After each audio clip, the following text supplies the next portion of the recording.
Welcome back for another episode of the Sports Playbook, where I will give you a rundown of what's been happening in the world of sport over the last 7 days. You're joined by our host, D-Moz. In today's show, we'll be getting to the key stories in cricket, NRL, basketball, football, Olympics, and athletics.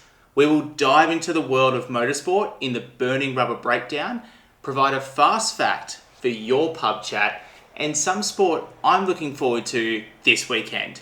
With that, let's get right into it. In cricket, Usman Khawaja defends himself against Queensland cricket bosses after Joe Dawes claimed that they were made unaware of Khawaja's hamstring injuries and made himself unavailable for the final game of the regular Shield season. Khawaja has come out and stood up for himself. In an interview on Friday, Khawaja said that the comments from Dawes were inflammatory and categorically untrue. Khawaja confirmed he kept Cricket Australia medical staff informed throughout the entire process, and the injury was logged on the athlete management system that has records of all the players. It's quite disappointing that players have to defend themselves in such a public manner.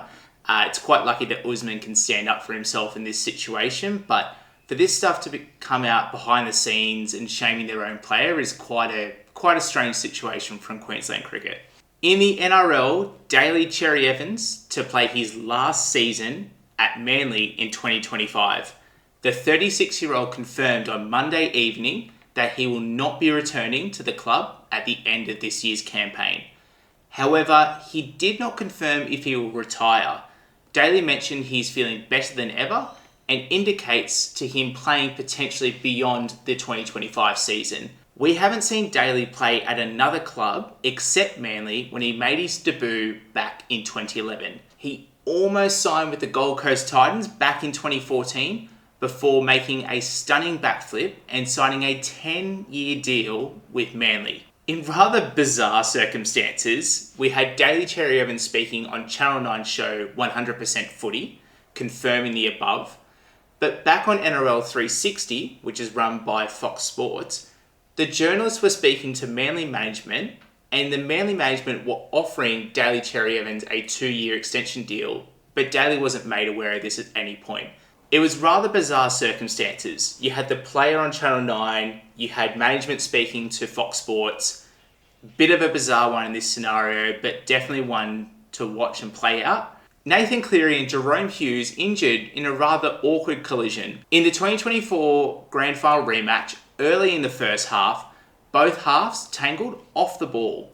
For Cleary, he left the field and did not return. He had a HIA Category 1 head knock, and he will miss the round 4 match against the South Sydney Rabbitohs. For Jerome Hughes, it was confirmed that he will miss up to 3 weeks with a fractured hand from the collision. It wasn't the only injury to come from this match though. Nick Meaney suffered a fractured jaw after a collision with teammate Nelson Asafa Solomona. The Storm went on to win the match 30-24, but Penrith pushed them the whole way in an impressive display without their marquee man in the number 7 position. In basketball, the Illawarra Hawks have won their first championship since 2001. In front of a sold-out arena in Wollongong, the Hawks took Melbourne United into Game 5 and came away as eventual winners 114-104. Melbourne United led by as much as 10 into the first quarter, but the Hawks plugged away at this gap. In a remarkable display of sportsmanship, Matthew Dellavedova from Melbourne United was presented as the Championship Series MVP, only for him to immediately hand the trophy over to Illawarra Hawks guard Will Hickey. Well done to Matthew. In football, the Socceroos defeat Indonesia 5-1 to edge closer to World Cup qualification. On the night Matt Ryan became the 3rd most capped Socceroo of all time, they defeated Indonesia in Sydney and remained 2nd in their qualification group. The top 2 nations from the 3rd round will secure qualification to the FIFA World Cup in 2026. The Socceroos will play China PR on the 25th of March. Saudi Arabia, who are in 3rd, by 1 point, are breathing down the necks of the Socceroos after a 1-0 defeat to China PR. In the Olympics, Kirsty Coventry becomes the first women's president of the IOC. Coventry from Zimbabwe was elected as the 10th president of the IOC, and she will become the youngest president of the IOC in its 130-year history. She's been elected for an 8-year term and will assume the role as of the 23rd of June. The former swimmer herself has competed at over 5 Olympics. Her debut at the Sydney 2000 Games up until her final Olympics in Rio 2016. She won a total of 7 Olympic medals, 2 gold, 4 silver, and 1 bronze. No other African athlete has won more Olympic medals than Kirsty. Well done, Kirsty. And in athletics, Sam Ruth becomes the youngest runner to run a mile in under 4 minutes. The 15-year-old, who is under a month shy from his 16th birthday, has broken the record. He ran a 3-minute, 58-second, 0.35 mile. For those that don't know, a mile is 1.6 kilometres, which is an amazing feat, and well done to Sam Ruth from New Zealand. And with that, we will take a short break, and after, get into the week that was in motorsport with the burning rubber breakdown.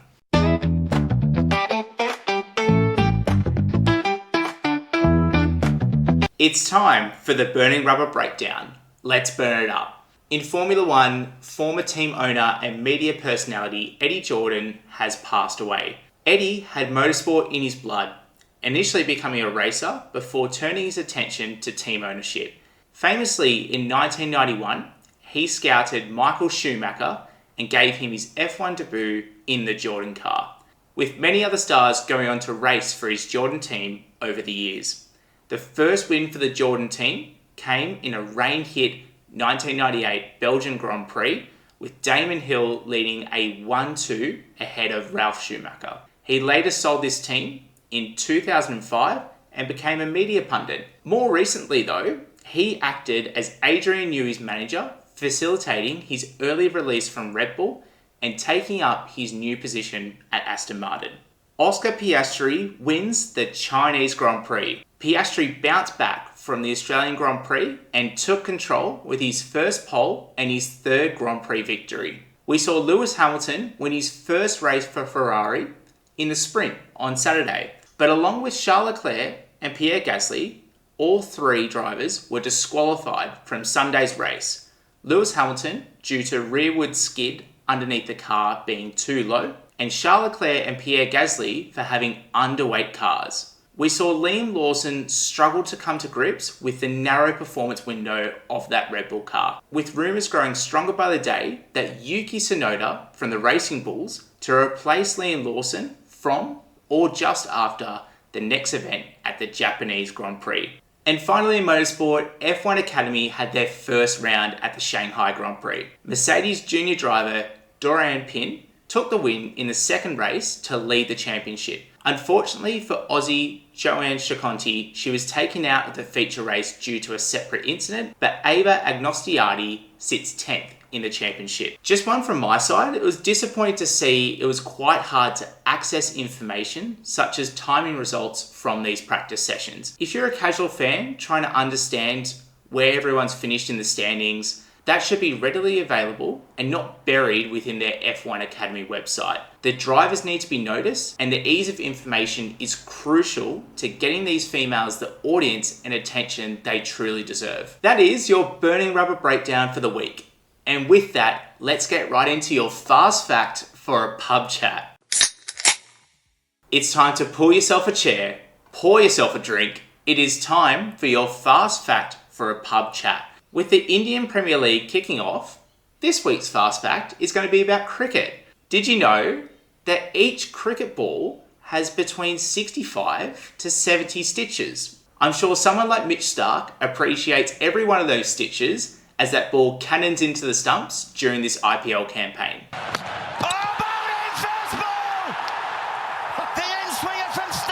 And finally, we are at the 3 games I'm looking forward to this weekend. In the AFL, Brisbane play Geelong in the opening round rematch. This game was postponed due to Cyclone Alfred. The Lions look strong with 2 victories so far in season 2025 and Geelong just with the 1. I'm sure this will be a great matchup. Also in AFL, the top of the table Hawks play the Giants in Launceston, Tasmania.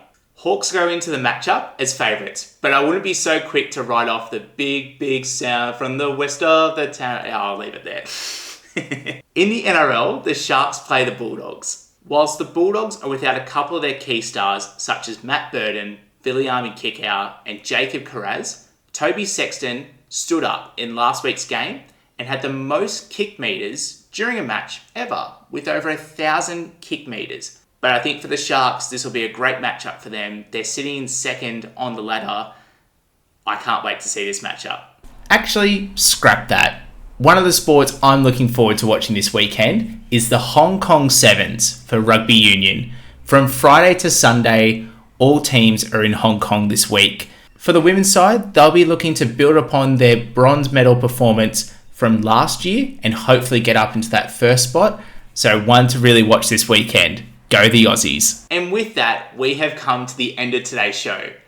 Thanks so much for tuning in. We will catch you on the next play. Thank you for tuning in to this week's episode of the Sports Playbook. If you enjoyed this week's episode, please subscribe to the Sports Playbook wherever you get your podcast and share it with a friend who also might find it enjoyable. Thank you.